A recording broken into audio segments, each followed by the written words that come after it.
Hi friends, welcome to competitive exam express. അപ്പൊ നമ്മൾ ASM അതായത് assistant salesman Kerala state civil supplies corporation ലിമിറ്റഡിലേക്കുള്ള assistant സെയിൽസ്മാനുമായി ബന്ധപ്പെട്ട കുറച്ച് കാര്യങ്ങളാണ് പറയാൻ വേണ്ടി പോകുന്നത്. നമുക്ക് ഈ പരീക്ഷ നമുക്കറിയാം ഓഗസ്റ്റ് ഒക്ടോബർ മാസങ്ങളിലായിട്ട് നടക്കാൻ വേണ്ടി പോവുകയാണ്. ഇത് ഒറ്റഘട്ട പരീക്ഷയായിട്ടാണ് നടക്കുന്നത്. ഇതിന്റെ ആപ്ലിക്കേഷൻ ഇപ്പോൾ നമുക്ക് നമ്മുടെ പ്രൊഫൈൽ വഴി സമർപ്പിക്കാവുന്നതാണ്. അതായത് അപേക്ഷ ഇപ്പോൾ നമുക്ക് സമർപ്പിക്കാം. ജനുവരി 29 വരെയാണ് അപേക്ഷ സമർപ്പിക്കാനുള്ള അവസാന തീയതി. 527/2024 അസിസ്റ്റന്റ് സെയിൽസ്മാന്റെ ആ ഒരു കാറ്റഗറി നമ്പർ എന്ന് പറയുന്നത്. അപ്പോൾ Kerala state civil supplies corporation ലിമിറ്റഡിലേക്കാണ് ഓഗസ്റ്റ് മാസം മുതൽ നമുക്ക് ഇതിന്റെ പരീക്ഷ പ്രതീക്ഷിക്കാം. അതായത് February, March, April, May, June, July 6 മാസമാണ് നമ്മുടെ മുന്നിലുള്ളത്. 7-ാം മാസം മുതൽ നമുക്ക് എന്താണ് പരീക്ഷ പ്രതീക്ഷിക്കാം.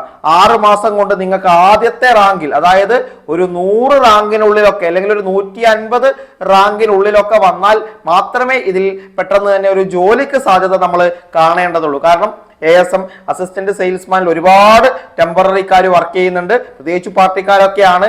അവരെ സ്ഥിരമാക്കാനുള്ള കാര്യങ്ങളൊക്കെ ഇങ്ങനെ പോകുന്നുണ്ട്. ആക്കോ ഇല്ലയോ ഒന്നും നമുക്കറിയില്ല.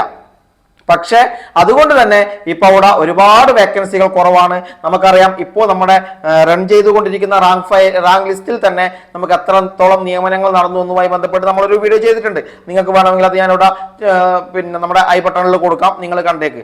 ഡിസ്ക്രിപ്ഷനിൽ അതുമായി ബന്ധപ്പെട്ട കാര്യം കൊടുക്കുക. ആ ഒരു വീഡിയോ ഒന്ന് കണ്ടു നോക്കുക. അതായത് ഇതുവരെ എത്ര നിയമനങ്ങൾ നടന്നു, ഏത് ജില്ലയിലാണ് ഏറ്റവും കൂടുതൽ നിയമനം, ഏറ്റവും കുറവ് ഏത് ജില്ലയിലല്ല, നമുക്കത് വ്യക്തമായി പറയുന്നുണ്ട്. നിങ്ങൾ അതൊന്ന് കണ്ടു നോക്കുക. അതുകൊണ്ട് തന്നെയാണ് പറയുന്നത്, ഒരു 100 റാങ്കിനുള്ളിൽ അല്ലെങ്കിൽ 150 റാങ്കിനുള്ളിൽ വന്നാൽ മാത്രമേ നിങ്ങൾക്കിനി ASM അല്ലെങ്കിൽ അസിസ്റ്റന്റ് സെയിൽസ്മാൻ എന്ന് പറയുന്ന ആ ഒരു സിവിൽ സപ്ലൈസ് കോർപ്പറേഷനിലെ പോസ്റ്റിലേക്ക് നിങ്ങൾക്ക് ജോലി സാധ്യത ഉള്ളൂ എന്ന് നിങ്ങൾ മനസ്സിലാക്കുക. ആ ഒരു 150 ഒരു ജില്ലയിലാണ്, ഒരു ജില്ലയിൽ 100-150 വരിക എന്ന് പറയുന്നത് നല്ല പാടുള്ള കാര്യമാണ്. കൃത്യമായ സ്റ്റഡി പ്ലാനോട് കൂടി മുന്നോട്ട് പോയാൽ മാത്രമേ ഈ ഒരു റാങ്ക് ലിസ്റ്റിൽ നിങ്ങൾക്ക് ഇടപെടാൻ സാധിക്കും. പലരും പറയാറുണ്ട്, നിയമനം ഇല്ലാത്ത ഈ ഒരു പരീക്ഷയ്ക്ക് അപേക്ഷിക്കണമെന്ന്. എടാ, നിങ്ങളോട് പറയാനുള്ളത്, ഒരു ഒഴിവാണെങ്കിൽ പോലും നിങ്ങൾ അപേക്ഷിക്കുക. അത് ആ ഒരു ഒഴിവ് ചിലപ്പോൾ നിങ്ങൾക്കാണെങ്കിൽ, നിങ്ങൾ ഏറ്റവും ആത്മാർത്ഥമായി പഠിച്ച, ഏറ്റവും മികച്ച രീതിയിൽ തയ്യാറെടുത്താൽ ആ ഒരു ജോലി, ആ ഒരു ഒഴിവ് ചിലപ്പോൾ നിങ്ങൾക്കായിരിക്കും അവിടെ കിട്ടുക. അതുകൊണ്ട് ഒരൊഴിവാണെങ്കിൽ പോലും എന്താണ്, കൃത്യതയോടെ പഠിക്കുക. കാരണം അത് ആർക്കാണ് നമുക്ക് പറയാൻ പറ്റും. നമ്മൾ നന്നായി അധ്വാനിച്ചാൽ, നമ്മൾ അതിനുവേണ്ടി എത്രത്തോളം നമ്മൾ പ്രയത്നിക്കുന്നോ അത്രത്തോളം നമുക്ക് അതിന്റെ ഒരു ഗുണം കിട്ടുമെന്നാണ് പറയുന്നത്. അതുകൊണ്ട് തന്നെ ആ ഒരു ഒഴിവിന് പോലും നമ്മൾ അപേക്ഷിക്കുക. അപ്പോൾ 100-150 ഒക്കെ വരുന്ന ഈ ഒരു ജോലിക്ക് നിങ്ങൾ അപേക്ഷിക്കാതിരുന്നാൽ നിങ്ങളുടെ ഒരു അവസരം നഷ്ടമാകും എന്ന് മാത്രമേ ഉള്ളൂ. അതാണ് നിങ്ങളിവിടെ കാണുന്നത്. നിങ്ങളുടെ ഒരു അവസരം എന്താണ്, നഷ്ടമാവും. അങ്ങനെ നഷ്ടമാക്കണോ വേണ്ടിയോ എന്ന് തീരുമാനിക്കേണ്ടത് നിങ്ങളാണ്. അത്യാവശ്യം കുഴപ്പമില്ലാത്ത ഒരു സാലറി ഉള്ള ഒരു പോസ്റ്റാണ്. മാവേലി സ്റ്റോറിലൊക്കെ ആണെങ്കിൽ ചിലപ്പോൾ മാനേജർ ഇൻചാർജ് ഒക്കെ ആയിരിക്കും. അപ്പൊ അത്യാവശ്യം കുഴപ്പമില്ലാത്ത തന്നെ ഒരു റെസ്പെക്ട് ഒക്കെ കിട്ടുന്ന ഒരു ജോലിയാണ്. അതുകൊണ്ട് തന്നെ തയ്യാറെടുപ്പ് കൃത്യമാക്കുക. ഇനി എന്ത് പഠിക്കണം നോക്കിയാൽ നമുക്കറിയാം, നമുക്ക് ഈ 2021 നടന്ന അസിസ്റ്റന്റ് സെയിൽസ്മാന്റെ ഒരു സിലബസ് നമ്മുടെ കയ്യിലുണ്ട്. അത് പ്രകാരം ഹിസ്റ്ററിയിൽ അല്ലെങ്കിൽ ചരിത്രത്തിൽ 4 മാർക്ക്, ഭൂമിശാസ്ത്രത്തിൽ 4 മാർക്ക്, ധനതത്വശാസ്ത്രം 4 മാർക്ക്, ഇന്ത്യൻ ഭരണഘടന 4 മാർക്ക്, കേരളവും ഭരണ സംവിധാനങ്ങളും 3 മാർക്ക്, ജീവശാസ്ത്രവും പൊതുജനാരോഗ്യവും 4 മാർക്ക്, ഭൗതികശാസ്ത്രം 3 മാർക്ക്, രസതന്ത്രം 3 മാർക്ക്, അതുപോലെ കലാകായികം, സാഹിത്യം, സംസ്കാരം 4 മാർക്ക്, കമ്പ്യൂട്ടർ അടിസ്ഥാന വിവരങ്ങൾ 3 മാർക്ക്, സുപ്രധാന നിയമങ്ങൾ 4 മാർക്ക്, ആനുകാലിക വിഷയങ്ങൾ 10 മാർക്ക്, ലഘുഗണിതവും മാനസിക ശേഷിയും നിരീക്ഷണ പാഠ പരിശോധനയും 10 മാർക്ക്, ജനറൽ ഇംഗ്ലീഷ് 10 മാർക്ക്, പ്രാദേശിക ഭാഷ നമുക്ക് മലയാളമാണ് 10 മാർക്ക്, ഭക്ഷ്യ പൊതുവിതരണം, സപ്ലൈകോ എന്നിവയുമായി ബന്ധപ്പെട്ട അടിസ്ഥാന വിവരങ്ങൾ 20 മാർക്ക് എന്നിങ്ങനെയാണ് ആകെ നമുക്ക് 100 മാർക്ക് വരുന്നത്. അതായത് 80 മാർക്കിന്റെ വസ്തുതകൾ ഇപ്പൊ നമ്മൾ പഠിച്ചുകൊണ്ടിരിക്കുന്ന അതേ രീതിയിൽ തന്നെയാണ് 80ന്റെ പൊതുവിജ്ഞാനം. 20 മാർക്ക് അവിടെ സ്പെഷ്യൽ ടോപ്പിക്കിന്റെ ചോദ്യങ്ങളാണ് കടന്നു വരുന്നത്. 20 മാർക്ക് സ്പെഷ്യൽ ടോപ്പിക്കുമായി ബന്ധപ്പെട്ട വസ്തുതകളാണ് നമുക്കറിയാം. ആ 20 മാർക്ക് ഒഴിവാക്കി 80 മാർക്കിന്, അതായത് നമ്മളിപ്പോൾ പഠിച്ചുകൊണ്ടിരിക്കുന്ന, നമ്മളിപ്പോൾ എങ്ങനെയാണോ ഇത് പഠിച്ചുകൊണ്ടിരിക്കുന്നത്, നമ്മൾ LDCക്ക് പഠിക്കുന്നുണ്ട്, LGSന് പഠിച്ചിട്ടുണ്ട്, ഇനി വരാൻ വേണ്ടി പോകുന്ന 10th പ്രിലിംസിന് പഠിക്കുന്നുണ്ട്, അതുപോലെ മറ്റ് എല്ലാത്തിനും നമ്മൾ പഠിച്ചുകൊണ്ടിരിക്കുകയാണ്. അതുപോലെ തന്നെ എന്താണ് നമുക്ക് ആ സ്റ്റഡി മുന്നോട്ട് കൊണ്ടുപോയാൽ ഈ 80 മാർക്ക് നിങ്ങൾക്ക് ഇവിടെ വളരെ ഈസിയായി ക്രാക്ക് ചെയ്യാൻ വേണ്ടി സാധിക്കും. പിന്നെയുള്ളത് 20 മാർക്കാണ്. ഇതൊരു അത്രയും കഠിനമായ ഒന്നല്ല. നമ്മൾ അത്യാവശ്യം നന്നായി ഒന്ന് ശ്രദ്ധിച്ച ഈ 20 മാർക്കും നമുക്ക് ഇവിടെ നേടിയെടുക്കാൻ വേണ്ടി സാധിക്കും. അതായത് അസിസ്റ്റന്റ് സെയിൽസ്മാന്റെ സ്പെഷ്യൽ ടോപ്പിക്കിൽ 20 മാർക്കും നമുക്ക് നേടിയെടുക്കാൻ വേണ്ടി സാധിക്കും. വലിയ വലിയ കടുകട്ടിയായ സാധനങ്ങളൊന്നും അല്ല. ഇതിൽ പറഞ്ഞിരിക്കുന്ന കുറച്ച് ഏരിയകളുണ്ട്. അത് പഠിച്ചാൽ മാത്രം നിങ്ങൾ മതി. നിങ്ങൾ ഈ 80 മാർക്കിന് ഇപ്പൊ നിങ്ങൾ പഠിച്ചുകൊണ്ടിരിക്കുന്നുണ്ട്. പലരും പഠിച്ചുകൊണ്ടിരിക്കാത്ത SSCRT എന്ന് പറയുന്ന ഒരു ടോപ്പിക് ഉണ്ട്. ആ SSCRTയിൽ നിന്ന് ഇപ്പോൾ 10th പ്രിലിംസിലൊക്കെ ഏകദേശം 40-48ഓളം ചോദ്യങ്ങൾ ഏറ്റവും കുറഞ്ഞു വരുന്നുണ്ട്. ഇപ്പോൾ 45ഓളം ചോദ്യങ്ങൾ നിങ്ങൾ അതിൽ നിന്ന് കടന്നു വരുന്നുണ്ട്. അതുകൊണ്ട് 30 മുതൽ 45 വരെ ചോദ്യങ്ങൾ വരുന്ന ഒരു ഏരിയയാണ് SCRT.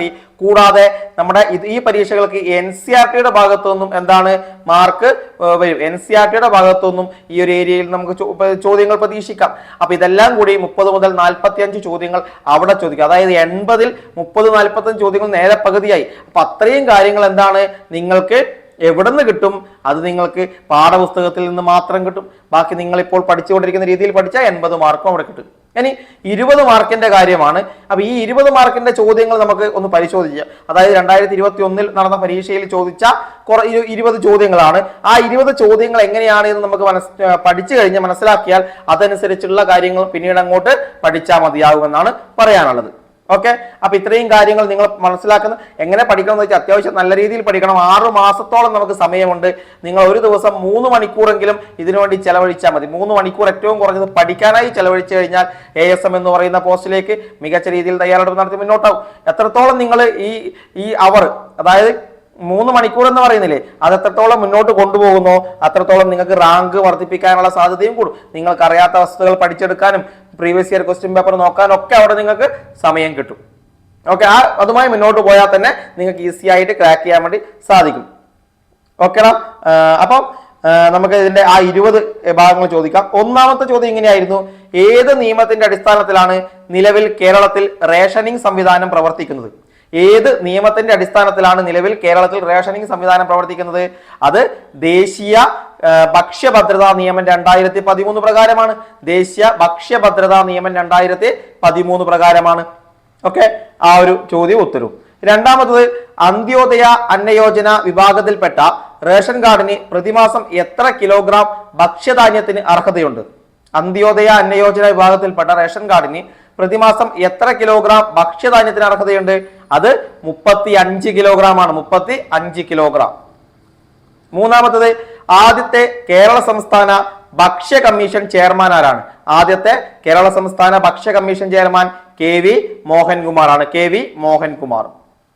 അടുത്ത ചോദ്യം: ദേശീയ ഭക്ഷ്യഭദ്രതാ നിയമപ്രകാരം അർഹതപ്പെട്ട ഭക്ഷ്യധാന്യങ്ങൾ ലഭിക്കുന്നില്ല എന്ന പരാതികളിൽ തീരുമാനമെടുക്കുന്നതിനായി നിയമിക്കപ്പെട്ട ജില്ലാ പരാതി പരിഹാര ഓഫീസർ അല്ലെങ്കിൽ DGRO ആരാണ്? അതായത് ദേശീയ ഭക്ഷ്യഭദ്രതാ നിയമപ്രകാരം അർഹതപ്പെട്ട ഭക്ഷ്യധാന്യങ്ങൾ ലഭിക്കുന്നില്ല എന്ന പരാതികളിൽ തീരുമാനമെടുക്കുന്നതിനായി നിയമിക്കപ്പെട്ട ജില്ലാ പരാതി പരിഹാര ഓഫീസർ ആരാണ്? അഡീഷണൽ ഡിസ്ട്രിക്ട് മജിസ്ട്രേറ്റ്, അതായത് നമ്മുടെ ADM ആണ് അതിന്റെ പരാതി പരിഹാര ഓഫീസർ എന്ന് പറയുന്നത്. അടുത്തത് 2021 Kerala targeted public distribution system control order പ്രകാരം റേഷൻ കാർഡിന് അർഹതയുണ്ടാവാൻ നിർബന്ധമില്ലാത്തതാണ്. അതായത് 2021 Kerala targeted public distribution system control order പ്രകാരം റേഷൻ കാർഡിന് അർഹതയുണ്ടാവാൻ നിർബന്ധമില്ലാത്തത് ഏതാണ്? അത് സ്വന്തമായി വീടുണ്ടായിരിക്കണം എന്നുള്ളതാണ് നിർബന്ധമില്ലാത്തത്. സ്വന്തമായി വീടുണ്ടായിരിക്കണം എന്നതാണ് നിർബന്ധമില്ലാത്തത്. ബാക്കിയെല്ലാം ഉണ്ടായിരിക്കണം. അടുത്ത സപ്ലൈകോയുടെ തനത് ബ്രാൻഡ് ഏതാണ്? സപ്ലൈകോയുടെ തനത് ബ്രാൻഡ് ശബരിയാണ്. ശബരിയാണ് സപ്ലൈകോയുടെ തനത് ബ്രാൻഡ് എന്ന് പറയുന്നത്.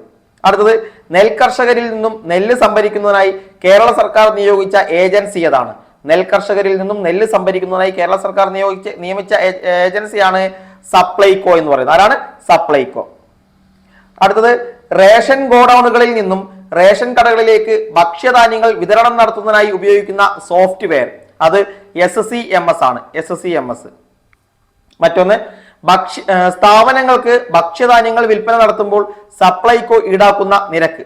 സ്ഥാപനങ്ങൾക്ക് ഭക്ഷ്യധാന്യങ്ങൾ വിൽപ്പന നടത്തുമ്പോൾ സപ്ലൈകോ ഈടാക്കുന്ന നിരക്ക് അത് ബൾക്ക് റേറ്റ് ആണ്. ഏതാണ്? Bulk rate. മറ്റൊന്ന് സപ്ലൈകോ ഔട്ട്ലെറ്റുകളിൽ വിൽപ്പനയ്ക്കായി ഉപയോഗിക്കുന്ന സോഫ്റ്റ്വെയർ ഏതാണ്? അത് OMS ആണ്. OMS ആണ് സപ്ലൈകോ ഔട്ട്ലെറ്റുകളിൽ വിൽപ്പനയ്ക്കായി ഉപയോഗിക്കുന്ന സോഫ്റ്റ്വെയർ. മറ്റൊരു ചോദ്യം, ദേശീയ ഭക്ഷ്യഭദ്രതാ നിയമപ്രകാരം കേരളത്തിൽ റേഷൻ കടകളിലേക്ക് വാതിൽപ്പടി വിതരണം നടത്തുന്നതിനായി നിയോഗിക്കപ്പെട്ട നോഡൽ ഏജൻസി.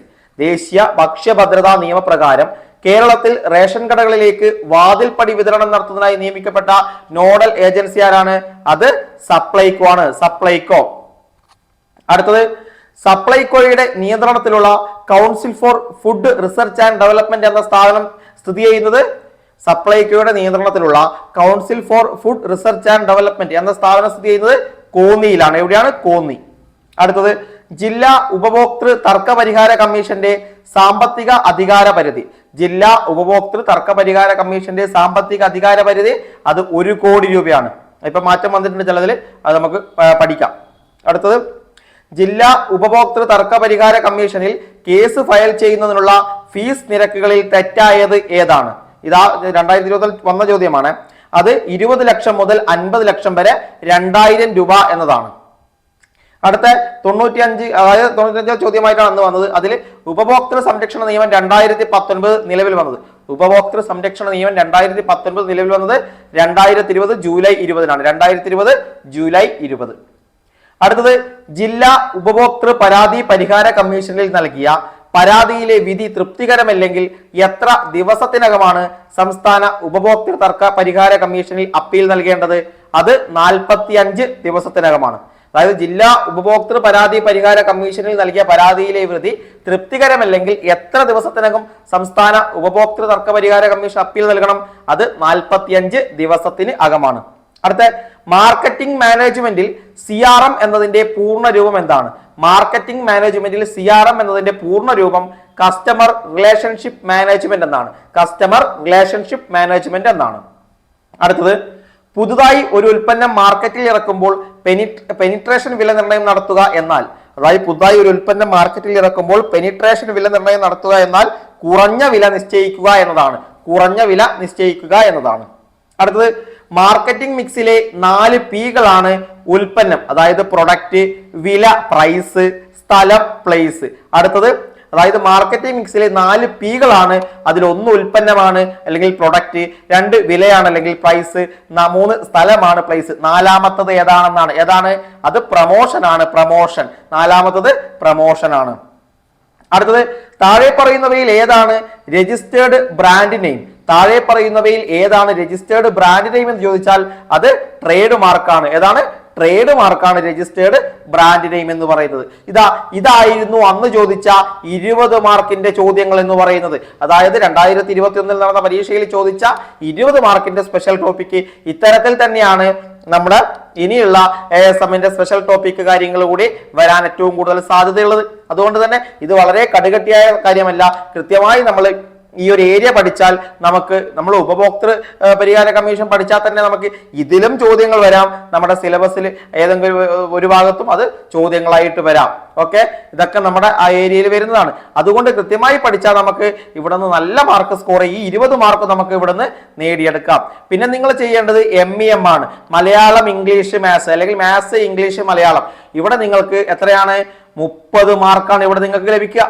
30 മാർക്ക് നിങ്ങൾക്ക് അവിടെ കിട്ടും. 20ഉം 50 ബാക്കിയാണ് മറ്റേത്. നോക്കട്ടെ, ഈ 30ഉം 20ഉം 50. ഈ 50 മാർക്ക് അത്യാവശ്യം നല്ല രീതിയിൽ നിങ്ങൾ എബോവ് 40 ഒക്കെ നിങ്ങൾ നേടിക്കഴിഞ്ഞാൽ നിങ്ങൾക്ക് നല്ല രീതിയിൽ സ്കോർ ചെയ്യാം. കാരണം ബാക്കി 50ൽ നിങ്ങൾ 35ഓ 40ഓ മാർക്ക് സ്കോർ ചെയ്താൽ പോലും നിങ്ങൾക്ക് 80 മാർക്ക് എന്ന് പറയുന്ന രീതിയിലേക്ക് എത്താൻ വേണ്ടി സാധിക്കും. അതുകൊണ്ട് MEM എന്താണ്? സ്പെഷ്യൽ ടോപ്പിക്കും അതാണ് നിങ്ങൾ ഏറ്റവും കൂടുതലായി കവർ ചെയ്യുക. ബാക്കി 50 മാർക്കിൻ്റെത് സിലബസിൽ പറഞ്ഞിരിക്കുന്ന പോലെ തന്നെ, അല്ലെങ്കിൽ ഇപ്പോൾ നിങ്ങൾ പഠിച്ചുകൊണ്ടിരിക്കുന്ന രീതിയിൽ തന്നെ മുന്നോട്ട് പോയാൽ ഇതിൽ ഏറ്റവും മികച്ച റാങ്ക് നിങ്ങൾക്ക് കരസ്ഥമാക്കാൻ വേണ്ടി സാധിക്കും. ഓരോ ജില്ലയിലുമാണ് നിയമനം. അപ്പൊ നിങ്ങൾ ഏത് ജില്ലയിലാണ് കൊടുക്കുന്നതെന്നല്ല, ഏറ്റവും കൂടുതൽ ഒഴിവുകൾ വരാൻ സാധ്യത ഏത് ജില്ലയിലാണെന്ന് നോക്കണം. നിങ്ങൾക്ക് അവിടെ സംവരണം ഉണ്ടെങ്കിൽ സംവരണ വിഭാഗക്കാരെ കൂടുതലായി എടുക്കുന്നത് എവിടെയാണ്? നമ്മുടെ സംവരണക്കാർ കുറവുള്ള ഏരിയ എവിടെയാണ്? അല്ലെങ്കിൽ നമ്മുടെ ജനറലായ ആളുകളാണെങ്കിൽ നമ്മുടെ ജനറലായ ആളുകൾ എവിടെയാണ് കുറവ്, അല്ലെങ്കിൽ ഏറ്റവും കൂടുതൽ ജനറലിന് ഉപകാരം കിട്ടുന്നത് എവിടെയാണ്? അങ്ങനെ എല്ലാ കാര്യങ്ങളും നോക്കിയിട്ട് ഒന്ന് നിങ്ങൾ അപേക്ഷ കൊടുക്കുമ്പോൾ ആ കാര്യങ്ങൾ കൂടി ഒന്ന് ശ്രദ്ധിക്കണം. കാരണം ഇത് കിട്ടാൻ ഈ സാധ്യത എവിടെയാണ് എന്നതാണ് നമ്മൾ പ്രധാനമായി, അല്ലെങ്കിൽ ഒഴിവ് ഏറ്റവും കൂടുതൽ വരാൻ സാധ്യത എവിടെയാണെന്നാണ് നോക്കേണ്ടത്. ഏറ്റവും കൂടുതൽ സപ്ലൈകോ മാവേലി സ്റ്റോറുകളുള്ളത് എവിടെ, ഇങ്ങനെയൊക്കെ നോക്കിക്കഴിഞ്ഞാൽ ആ ഒരു ഇതിനനുസരിച്ച് നിങ്ങൾക്ക് ജോലി ലഭ്യമാകുന്നതായിരിക്കും. ഓക്കെ, അപ്പൊ ഈ കാര്യങ്ങൾ കൂടി ഒന്ന് ശ്രദ്ധിച്ച് മുന്നോട്ട് പോവുക. ഇതൊക്കെ നമുക്ക് കവർ ചെയ്ത് കൊണ്ടുപോകാൻ പറ്റൂടാ. നമ്മുടെ ഏറ്റവും മികച്ച ക്ലാസ്സുകൾ തന്നെ നിങ്ങളിലേക്ക് ഇതാ വരാൻ വേണ്ടി പോകുന്നുണ്ട്. ASMന് വേണ്ടി സ്പെഷ്യൽ ആയിട്ടുള്ള ക്ലാസ്സുകൾ നമ്മൾ ചെയ്യും. സ്പെഷ്യൽ ടോപ്പിക് ഉൾപ്പെടെയാണ് നമ്മൾ ASMന് വേണ്ടി ചെയ്യാൻ വേണ്ടി പോകുന്നത്. ഓക്കേടാ, കട്ടൊക്കെ കൂടെ വെക്കുക, നമുക്ക് അടിച്ചു പൊളിക്കാം. ഓക്കെ, ശരിയടാ. Okay, by.